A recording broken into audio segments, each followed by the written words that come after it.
Hello friends, welcome to Creative Medicine. In this lecture, we will learn about. Hello friends, let us now learn some important points about the osteomalacia. Okay, here in osteomalacia also there is deficiency of vitamin D. Here this deficiency of vitamin D, if it is seen in adults, then we call it as osteomalacia. What is osteomalacia? It is deficiency of vitamin D in adults. We call it as osteomalacia. Now this osteomalacia is of different names. We have lots of names for fractures which are seen in osteomalacia.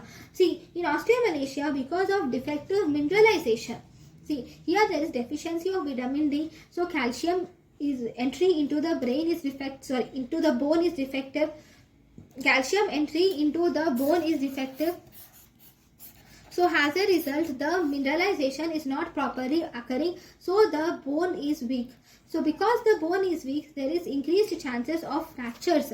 Increased risk of fractures are seen in the patients. This increased risk of fractures, these are not the actual fractures, but these are occurring due to the osteomalacia. So as a result, we call them as pseudo fractures. These are also called as pseudo fractures, or we can also call them as increment fractures, or we can call it as milkman's fractures, loser's zones, osteoid zones, osteoid seams, ambozones, then loser's lines. So these are the different names. So what are the names? It is pseudo fractures, increment fractures, then we have milkman's fractures, osteoid seams, osteoid zones, ambozones, loser's zones, and loser's lines.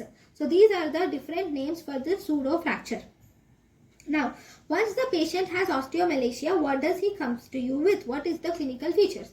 The patient will have bone pain with muscle pain and also proximal muscle weakness. Along with that, the patient will have these pseudo fractures, or also called as increment fractures, or milkman's fractures, or milkman's nodules, or loser's zones, loser's lines, ombazonon, osteoid zones, or osteoid seams. So all these are the names, different names for osteomalacia. Very good. I have said there are pseudo fractures. Fine. What are the main locations of the pseudo fractures? These are most common location. If you see, it is actually fracture of femoral neck.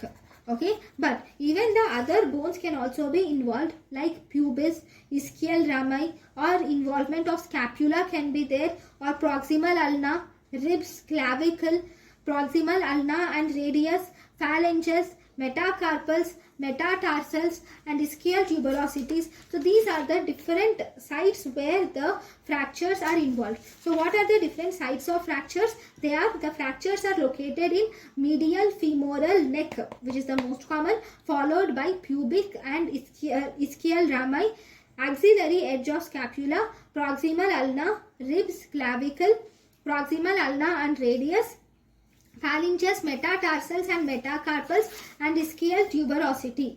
Now, once the patient comes to you with these fractures, then you will have to do an X-ray. On X-ray, you will see definitely the pseudo fracture zone, and there is the pelvis which you see in osteomalacia is called as orthopelvis, or we call it as protrusio acetabuli. Okay, there is orthopelvis or protrusio acetabuli is seen in the patients with osteomalacia. Why? Because there is a translucent, thin, narrow, translucent band is seen to be running perpendicular to the cortex. Is also seen. Along with that, you will see orthopelvis and protrusio acetabuli is also seen. So this is about osteomalacia. Thank you.